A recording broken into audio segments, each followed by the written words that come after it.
Hello, good morning students. Welcome to KN Study Point and I am Preeti ma'am and I am here for your special class for TGT 2020 English. Now, let's start. पिछली class में हम लोगों ने William Shakespeare के बारे में कुछ one liner पढ़े थे और आज की क्लास में हम लोग उसको आगे बढ़ाते हैं. तो चलिए, without wasting your time, let's start the topic. Some important one liner part 2, क्योंकि पार्ट 1 हम पहली क्लास में पढ़ चुके थे. The point number 1 is in 1594 he became member of earl of Leicester company player.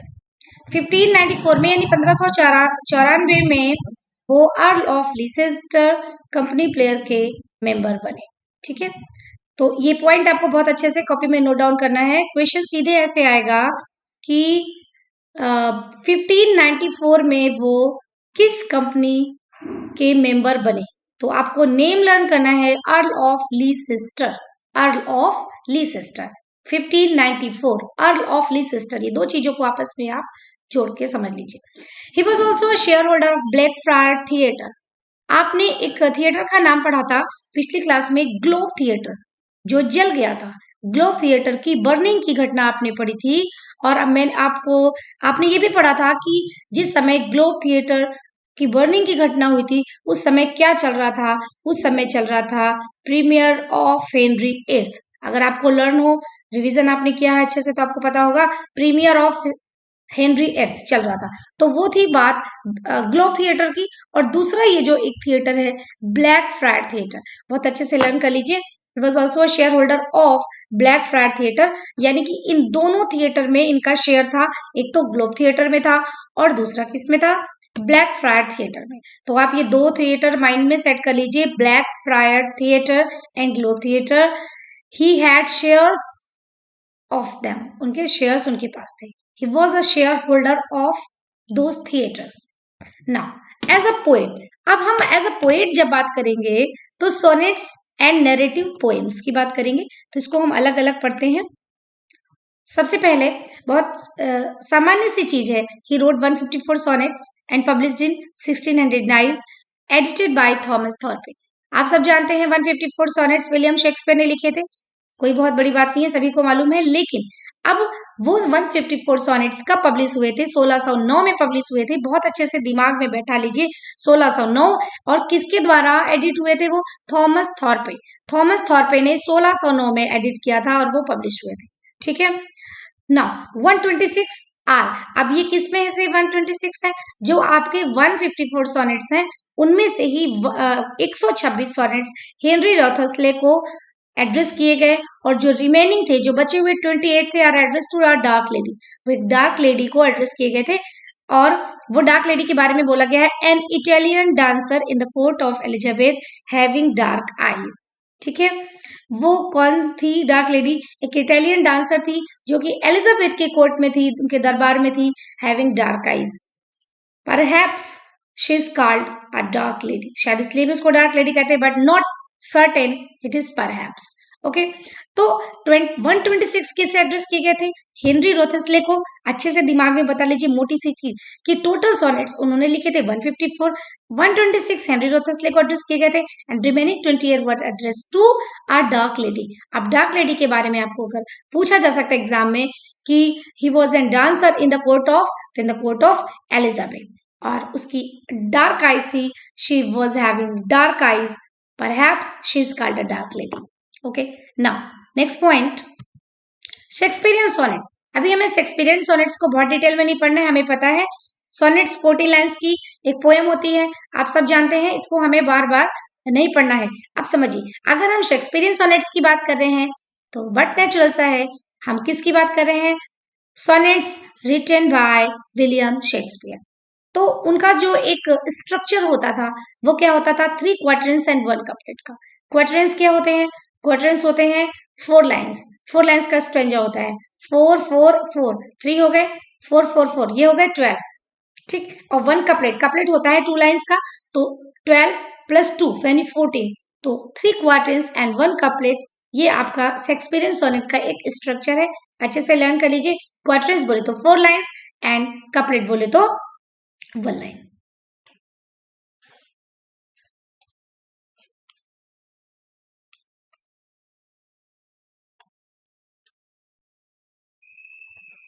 ये देखिए, ये आपका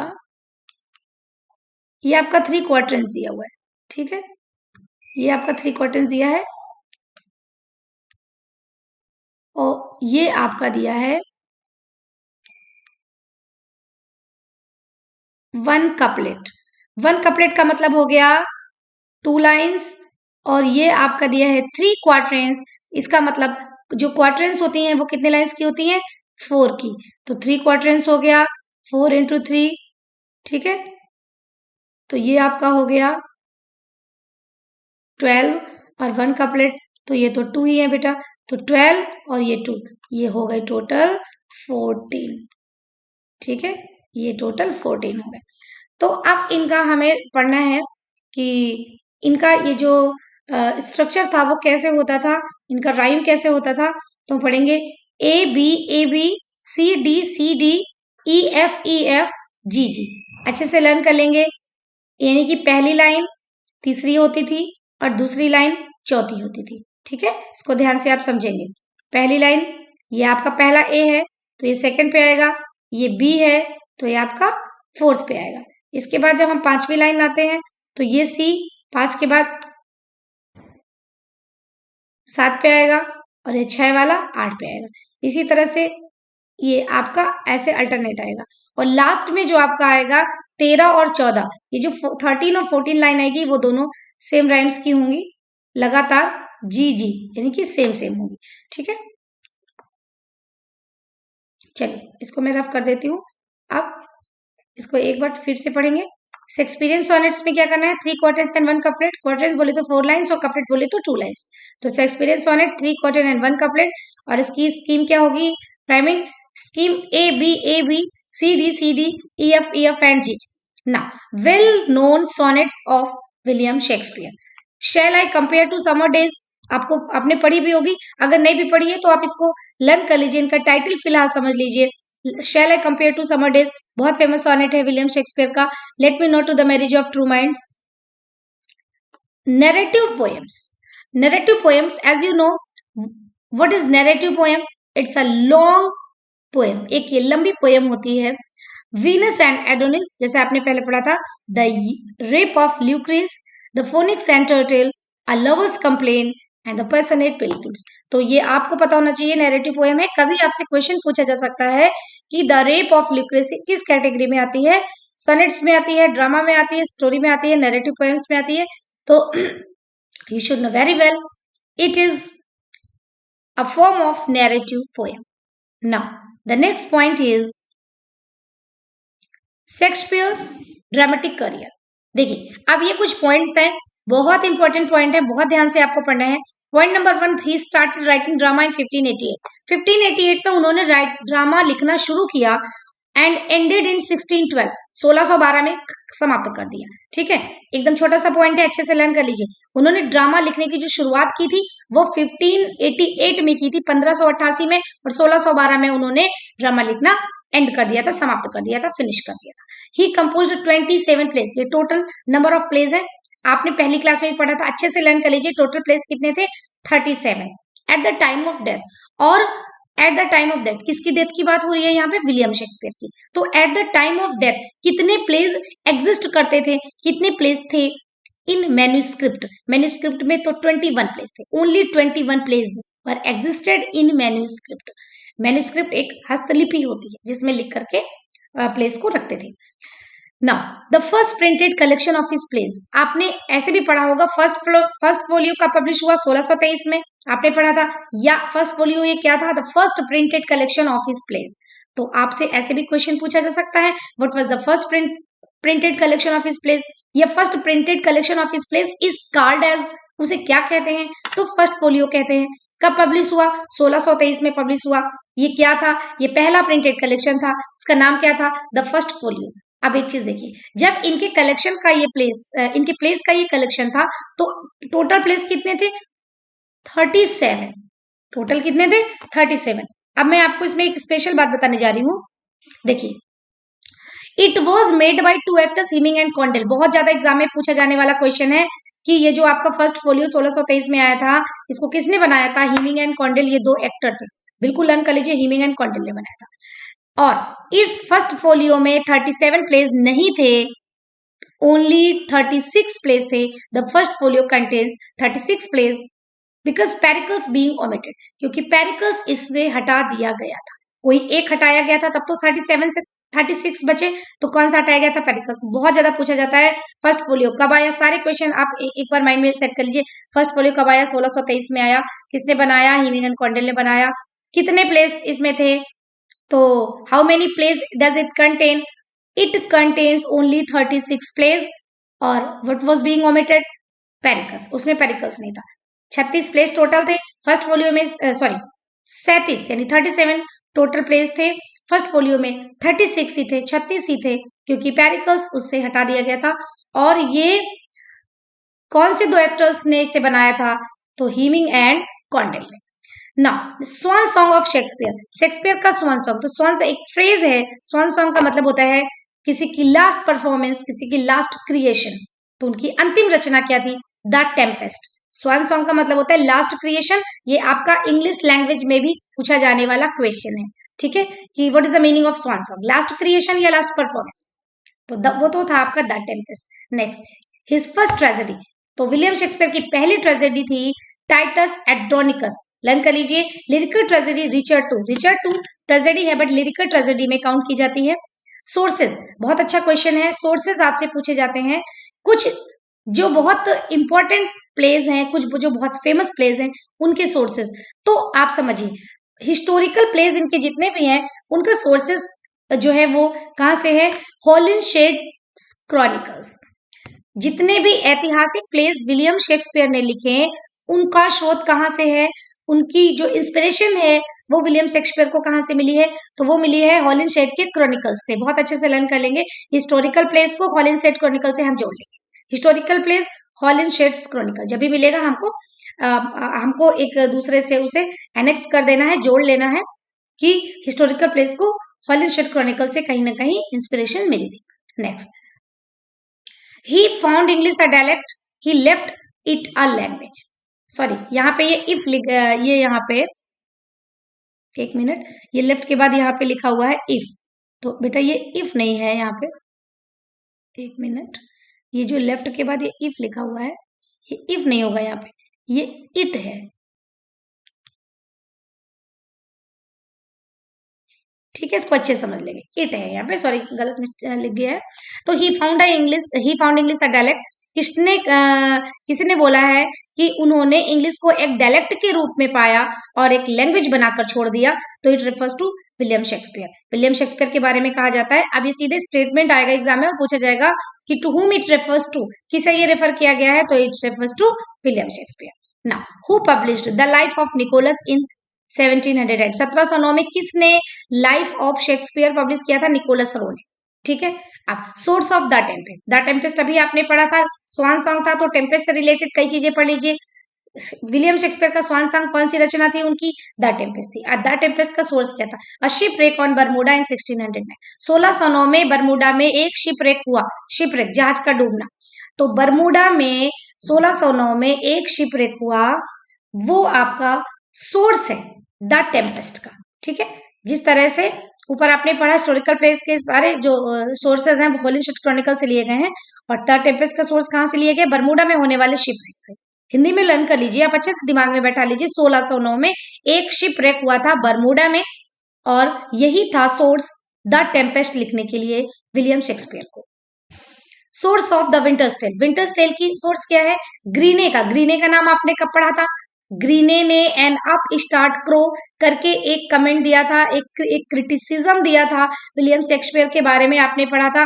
वे वही ग्रीने हैं। तो ग्रीने ने एक लिखा था पेंडोस्टो, या इसे द ट्रिम्फ ऑफ टाइम भी कहते हैं। ये सोर्स था द विंटर्स टेल लिखने के लिए ना। Source of Macbeth. मैकबेथ का सोर्स कहाँ से है? हॉलिनशेड्स क्रॉनिकल ऑफ स्कॉटलैंड। ठीक है, अब देखिए शेक्सपियर की ट्रेजेडीज आप ऐसे पढ़ लीजिए, Romeo and Juliet, Hamlet, Othello, King लियर, Macbeth, ये सारी आपकी दी हुई है यहाँ से। लेकिन ये जो आपकी हैं हैमलेट से लेकर के मैकबेथ तक, ये चार हो गई बेटा। ये चार आपकी 4 ग्रेट ट्रेजेडीज कहलाती हैं।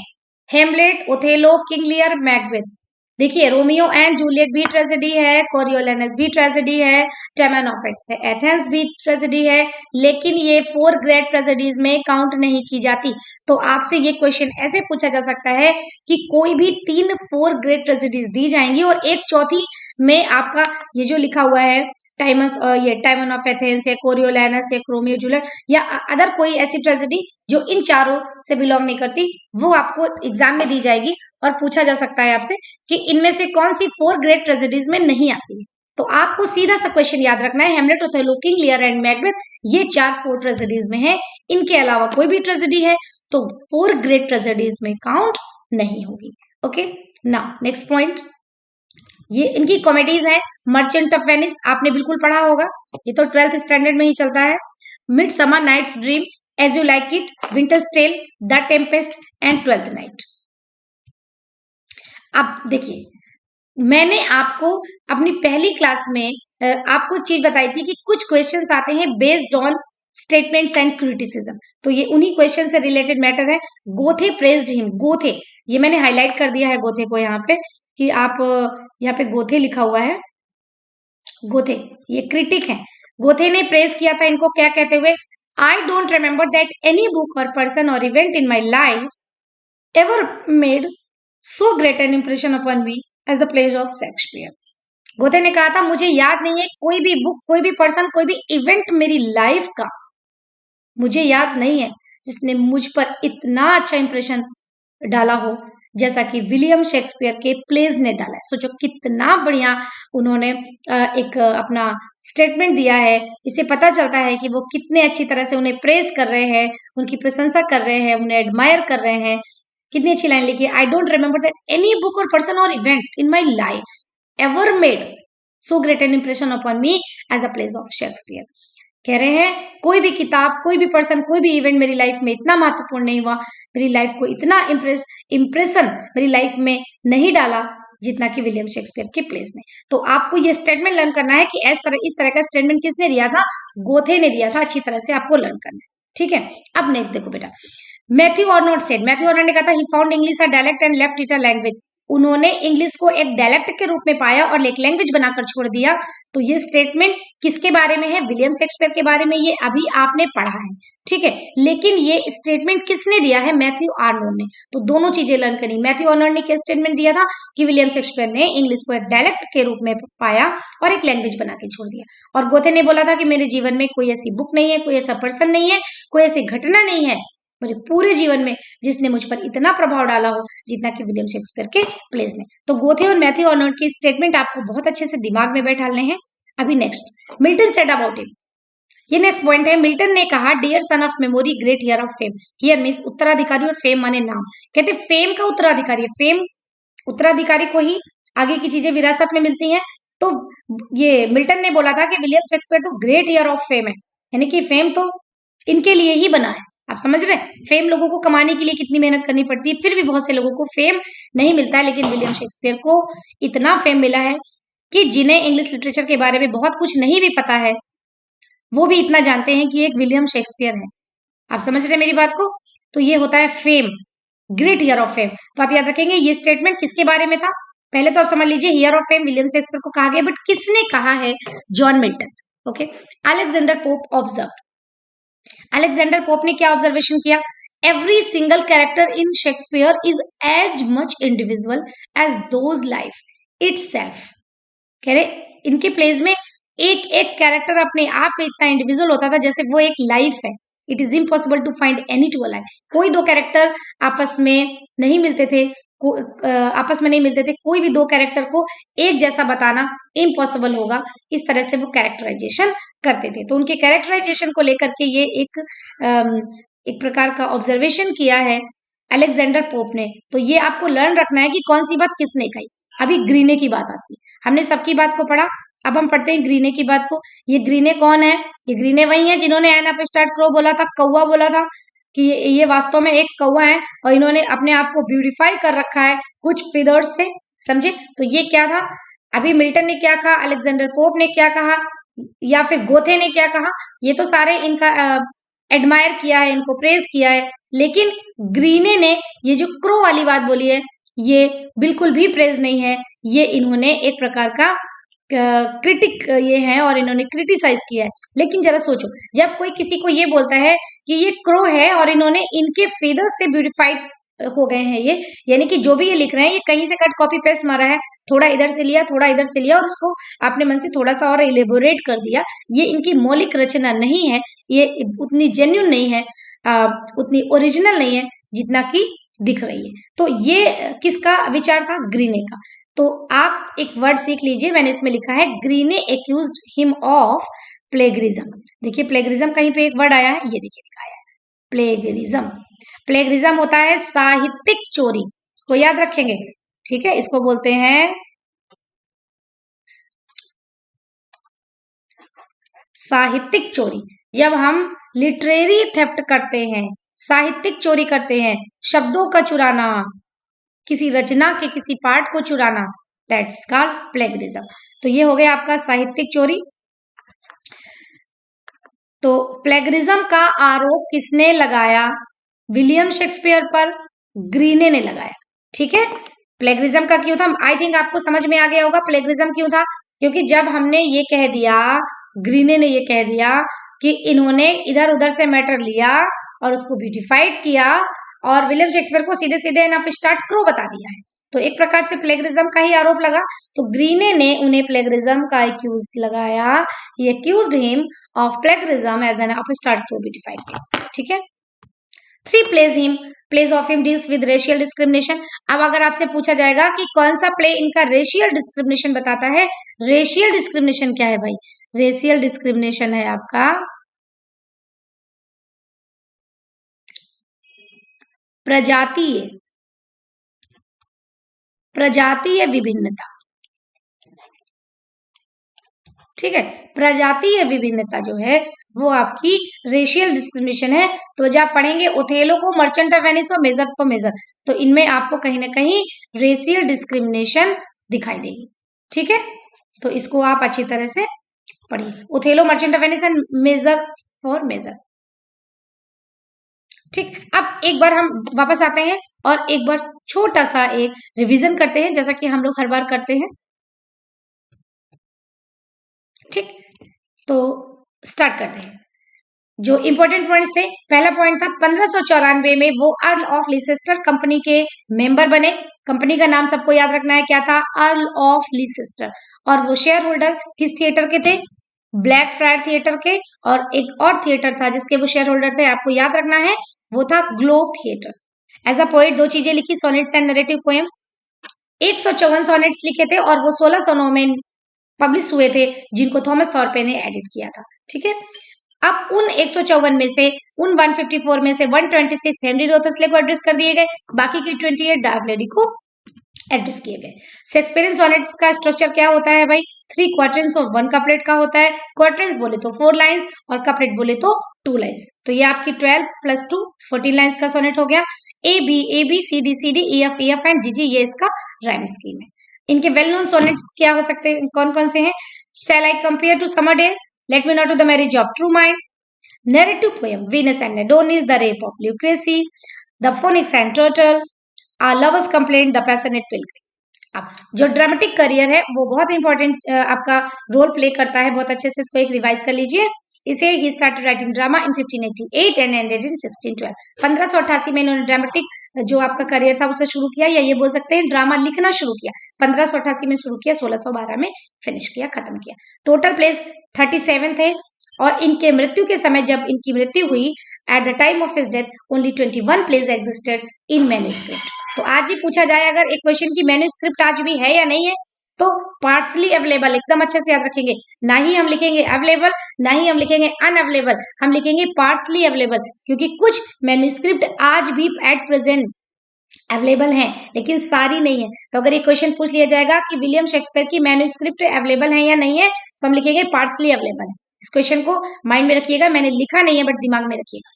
नेक्स्ट, इनका जो फर्स्ट फोलियो आया था वो 1623 में आया था, आप सभी जानते हैं, और हेमिंग कॉन्डेल ने इसको बनाया था। इसमें एक प्ले कोई मिसिंग था, वो कौन था? पेरिकल्स था। यानी जब एक प्ले मिसिंग था तो कितने प्लेस बचे? 36 बचे। उसमें पेरिकल्स ओमिट था, यानी कि नहीं था। स्वान सॉन्ग क्या था? The Tempest. द टेम्पेस्ट इनकी अंतिम रचना थी, इनकी लास्ट क्रिएशन थी। His first tragedy Titus Andronicus पहली ट्रेजेडी थी, और लिरिकल ट्रेजेडी आपकी जो थी वो सॉरी रिचर्ड टू जो थी वो लिरिकल ट्रेजेडी थी। ठीक है, अब जितने भी हिस्टोरिकल प्लेस थे उनका सोर्सेस कहाँ से आया था? हॉलनशेड क्रॉनिकल से आया था। ठीक, अब और इसमें इसका ही इसी पेज में लास्ट क्वेश्चन है द टेम्पेस्ट, इसका सोर्स क्या आया था? बरमूडा में 1609 में एक शिपरेक हुआ था, याद रखेंगे बरमूडा में एक शिपरेक हुआ था 1609 में, वही था सोर्स द टेम्पेस्ट का। अब ये आपके दो क्वेश्चन है सेकंड एंड थर्ड नंबर पे। किसने बोला था कि ही found English a dialect, he left it a language, एक इंग्लिश को एक डायलेक्ट पाया और एक लैंग्वेज बना के छोड़ दिया। तो किसके विषय में कहा गया है? ये विलियम शेक्सपियर के विषय में कहा गया है। और लाइफ ऑफ निकोलस, बिल्कुल लर्न कर लीजिए 1609 लाइफ ऑफ विलियम शेक्सपियर, या उसको विलियम ना करके सिर्फ शेक्सपियर लिखा गया है, the life of Shakespeare 1709 Nicholas Rowe. Winter's tell की सोर्स कहां से मिली थी? ग्रीने, ग्रीने वही है जो आप स्टार्ट करो इन्होंने लिखा था, याद रखिए दिमाग में। मैं बार बार इस बात को रिपीट इसलिए कर रही हूँ कि आपके माइंड में बात सेट हो जाए कि हाँ आपको बहुत ज्यादा मुश्किल नहीं होगी, आसान होगा चीजों को समझना। ग्रीने का नाम आते ही दिमाग में आपके आ जाना चाहिए कि ग्रीने वही क्रिटिक है जिन्होंने विलियम शेक्सपियर के बारे में एन अप स्टार्ट क्रो करके स्टेटमेंट दिया था, और and he accused him of plagiarism, और प्लेगरिज्म का आरोप लगाया था। तो ग्रीने का पेंडोस्टो या इसे ट्रिम्प ऑफ टाइम भी कहते हैं, ये द विंटर्स टेल का सोर्स है। मैकबेथ का सोर्स क्या है? हॉलनशेड की क्रॉनिकल्स ऑफ स्कॉटलैंड। शेक्सपियर की ट्रेजेडी आप सबने पढ़ी है, फोर ग्रेट कौन सी है? Hamlet, Othello, King Lear and Macbeth. Hamlet, Othello, King Lear and Macbeth learn कर लीजिए। These are four great tragedies. Comedies के नेम आप लर्न कर चुके हैं। गोथे ने कौन सा स्टेटमेंट दिया था कि मुझे अपने जीवन में कोई ऐसी बुक, कोई ऐसा पर्सन या कोई ऐसा इवेंट याद नहीं है जिसने मेरे जीवन में इतना बड़ा प्रभाव डाला हो जितना कि विलियम शेक्सपियर के प्लेस ने। ये गोथे का स्टेटमेंट है, he praised him. And Matthew Arnold ने कहा था he found English a dialect and left it a language. आप इसमें दोनों चीजें लर्न कर लीजिए, किसके विषय में? कौन था जिसने इंग्लिश को एक डायलेक्ट पाया और लैंग्वेज बना के छोड़ दिया? William Shakespeare. और किसने ये स्टेटमेंट दिया था? मैथ्यू आर्नोल्ड ने दिया था। मिल्टन ने इनको बोला था ग्रेट ईयर ऑफ फेम। आप अगर पूरा स्टेटमेंट याद नहीं कर सकते हैं तो भी आप क्या करेंगे कि आप एक इसका जो हाफ पार्ट है वो लर्न कर लीजिए, great heir of fame. Exam में कभी भी आपका जब भी स्टेटमेंट आएगा dear son of memory, great heir of fame पूरा आएगा। अगर आपको great heir of fame learn है तो आप समझ जाएंगे अच्छा ये वही स्टेटमेंट है, ठीक है, जो मिल्टन ने विलियम शेक्सपियर के बारे में। आप कभी नहीं बोलेंगे फेम ने स्वयं अपना उत्तराधिकारी किसे बनाया है? विलियम शेक्सपियर को, क्योंकि इनसे ज्यादा फेम किसी को नहीं मिला, आप सभी जानते हैं। तो जब कभी fame of year of fame आएगा तो आप जान जाएंगे कि ये विलियम शेक्सपियर के विषय में ही कहा गया है। बट किसने कहा है? You have to learn John Milton ना। अलेक्जेंडर पोप ने क्या कहा था? विलियम शेक्सपियर के प्लेस के कैरेक्टराइजेशन को लेकर के इन्होंने ऑब्जर्व किया था कि उनका एक एक कैरेक्टर इतना इंडिविजुअल है जितना कि एक लाइफ होती है। ठीक है, कोई भी दो कैरेक्टर ऐसे नहीं है जिनको हम अलाइक देख लें या एक जैसा देख लें। Greene accused of him, plagiarism and upstart crow beautified with, आप सभी जानते हैं, बार बार हम लोग इस चीज को पढ़ चुके हैं। आप इनके कौन से प्लेस हैं जो रेशियल डिस्क्रिमिनेशन को डील करते हैं या बताते हैं? तो ये हो गए आपके Othello, merchant of Venice and measure for measure. ठीक है, तो ये आपके मेजर फॉर मेजर ये हो गया आपका।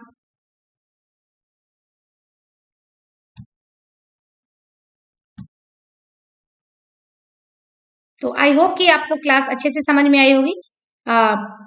बहुत अच्छे से इसको बेटा आप लोग पढ़ेंगे और पूरी क्लास का अच्छे से रिवीजन करेंगे, और फर्स्ट क्लास को पढ़ते हुए उसको आगे बढ़ाते हुए फिर उसी से इसको कनेक्ट करेंगे ताकि दोनों में एक कनेक्टिविटी बनी रहे। ऐसा नहीं है कि आपको सारे पॉइंट्स अलग अलग पढ़ने हैं, क्योंकि वो विलियम शेक्सपियर पार्ट 1 था, ये विलियम शेक्सपियर पार्ट 2 है। हमको कनेक्ट करते हुए आगे बढ़ना है।